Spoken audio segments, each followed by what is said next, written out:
Бүген Бердәм Рәсәй фиркаһы ағзалары районда беренче тапкыр муниципаль ара дискуссия майдансыгына йыйды. Семинардан һуң фирканың халык контроль ағзалары шулай ук тәүге тапкыр Баймактың магазин селтәрдәре аша үтте.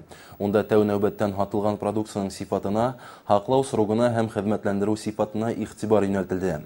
Халык контрольнең бындай рейдтары бүген республиканың 5 төбәгендә үтә.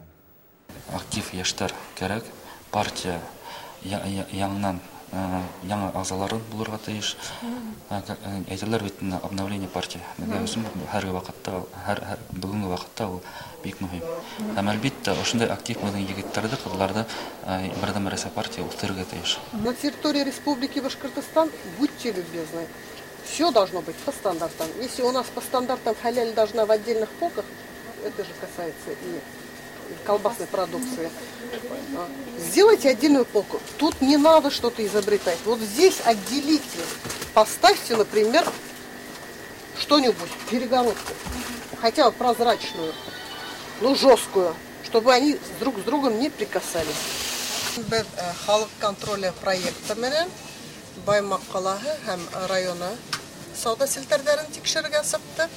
Әлбәттә, федераль сауда селтәрдәренә килгәндә, улардагы хату барышында тәртип булу осрактары арасында күзгә ташланып торгандары, ул әлбәттә урындагы азык-түлектең юклыгы һәм шулай ук сифат булу, дөрес сакламау кебек һораудар күзгә бәрелеп тора.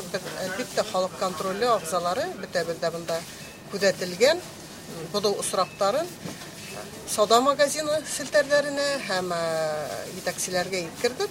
Урында һәр җитешлекте төзәтергә һәм киләсәктә тагын контроль рейдтары вакытында бу җитешлекләр күренһә, без уларда административ җаваплылыкка тарттырабызды әйтеп искәртеп тә куйдык.